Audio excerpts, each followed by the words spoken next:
A graça e a paz a todos nossos irmãos. Tito 2:12 diz assim: ensinando-nos que, renunciando à impiedade e às concupiscências mundanas, vivamos neste presente século sóbria e justa e piamente, aguardando a bem-aventurada esperança e o aparecimento da glória do grande Deus e nosso Senhor Salvador Jesus Cristo, o qual se deu a si mesmo por nós para nos remir de toda a iniquidade e purificar para si um povo seu especial, zeloso de boas obras. Fala disto e exorta e repreende com toda a autoridade, ninguém te despreze. O apóstolo São Paulo, ele escrevendo aqui ao jovem Tito, né? Tito, ele era pastor. Então ele fala aqui sobre a graça salvadora, né? Nós sabemos que a graça, ela entrou no mundo através de Jesus Cristo. E nós estamos vivendo exatamente nos últimos dias da graça, nos últimos dias da Igreja de Cristo na Terra. E nós, como cristãos, meus amados, nós temos que viver aqui, ensinando-nos que, renunciando à impiedade. Então, a noiva de Cristo, a verdadeira igreja, que está sendo preparada para o arrebatamento, ela tem que renunciar à impiedade. Ela tem que renunciar os desejos carnais. Nós temos que renunciar às concupiscências mundanas, os prazeres mundanos. E vivamos neste presente século sóbria, uma vida lúcida, uma vida justa e piedosa. Se realmente nós queremos subir, meus amados, se realmente nós queremos subir no arrebatamento da igreja, nós temos que viver o que está dizendo as Escrituras. Nós temos que renunciar às concupiscências do mundo, nós temos que renunciar ao pecado, temos que viver uma vida santa, temos que viver uma vida abnegada na presença do Senhor. Nós temos que viver uma vida sóbria, uma vida lúcida, justa. Nós temos que ser justos diante de Deus e dos homens. Nós não podemos praticar injustiça se queremos realmente subir no arrebatamento. O servo de Deus não pode praticar injustiça. E uma vida piedosa, uma vida de piedade. Esta é a característica de um verdadeiro servo de Deus que quer realmente subir no arrebatamento da igreja. Então, meus queridos, nós estamos vivendo nesses dias, os últimos dias da terra, os últimos dias da igreja na terra, e o inimigo, ele tem afrontado a igreja, ele tem batido de frente contra a igreja. E a igreja precisa de viver o que está dizendo aqui as Escrituras. Ensinando-nos que, renunciando à impiedade e às concupiscências, nós não podemos viver uma vida de ímpio. Tem muito crente que está vivendo vida de ímpio e não vai subir. Se não deixar essa vida de ímpio, essa vida de pecado, não vai subir. Simplesmente vai ficar para a grande tribulação. É a segunda igreja, é a igreja de Laodiceia que vai ficar aqui. A igreja de Filadélfia será arrebatada. A noiva de Cristo, a igreja de Filadélfia, será arrebatada antes da tribulação. Laodiceia fica aqui, a igreja mundana. Essa igreja mundana, que não está nem aí para nada. Ela vai ficar aqui na tribulação.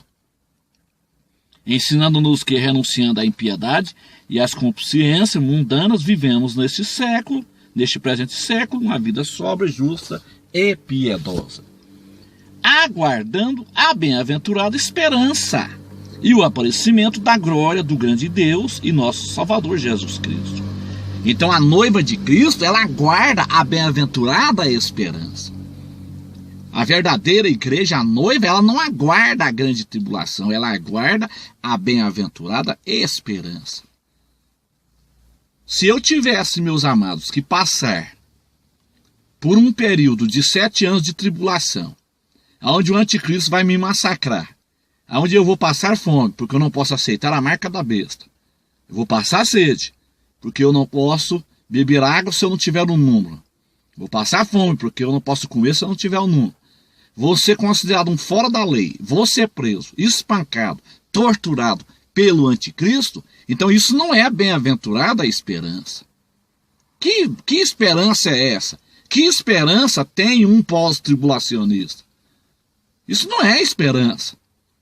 Que esperança tem um pós-tribulacionista? Primeiro você ser massacrado, destruído, arrebentado pelo anticristo, depois Jesus vir e casar com essa igreja arrebentada, destruída, no final da grande tribulação. Isso não é, meus amados, bem-aventurada esperança.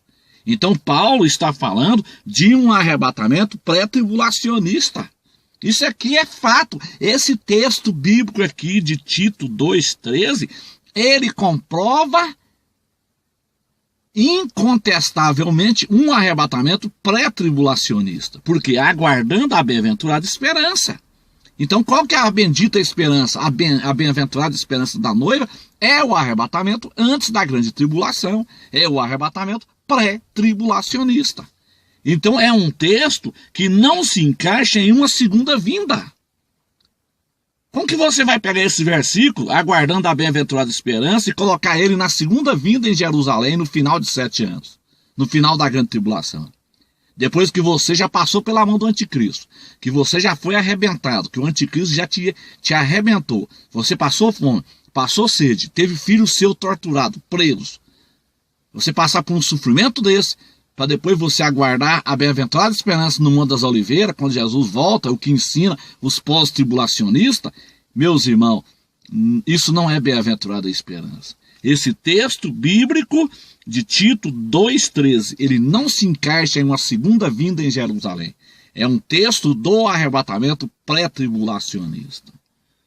Então isso aqui é mais uma prova de que a igreja não passará pela tribulação. A igreja, a noiva de Cristo, não. As pessoas confundem. A noiva de Cristo, a colheita da cevada, ela será colhida como cevada, a noiva. Ela não passa pela tribulação.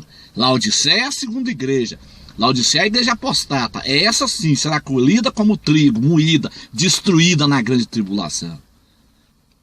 Então esse texto bíblico é um texto pré-tribulacionista. Tito 2, versículo 13. O qual se deu a si mesmo por nós, para nos remir de toda a iniquidade. Então nós já fomos remidos de toda a iniquidade na cruz do Calvário. Então você não tem que passar pela tribulação para que os seus pecados sejam remidos. Os seus pecados já foi remido na cruz do Calvário. Colocar a igreja na tribulação é a mesma coisa de você anular o sacrifício de Jesus Cristo. Então o qual se deu a si mesmo por nós, para nos remir de toda a iniquidade e purificar para si um povo seu especial, zeloso e de boas obras. Então ele vem para quem? Ele vem para buscar sim um povo seu, um povo especial, um povo zeloso e de boas obras. Ele virá para buscar esta igreja santa, lavada, purificada, remida no seu sangue. Ele virá para buscar uma igreja que não se contaminou com os manjares do mundo. Ele virá para buscar uma igreja que não se vendeu por um prato de lentilha. Ele virá para buscar uma igreja que jamais se contaminou com este mundo pecaminoso. Ele virá buscar uma igreja que não se contaminou com a política, que não se contaminou com esse mundo, que não se contaminou com os senhores deste mundo. Esta é a igreja sofredora. Esta é a igreja de Filadélfia. Filadélfia quer dizer amor fraternal. Filos. Filadélfia vem do filos, do grego filos. Amor fraternal. Então ele vem buscar exatamente esta igreja. Esta igreja lavada, remida, purificada, zelosa e de boas obras. Então passar pela tribulação, meus irmãos, não é para a igreja de Filadélfia. Por quê? Porque ela já foi remida, ela já foi purificada, ela é uma igreja zelosa, ela é uma igreja de boas obras. Então ela não tem que passar pela tribulação. Ele já pagou o preço por nós na cruz do Calvário, versículo 14, o qual se deu a si mesmo por nós, para nos remir de toda a iniquidade. Então, na cruz do Calvário, ele já remiu, ele já nos purificou dos nossos pecados, então eu não preciso de passar pela tribulação.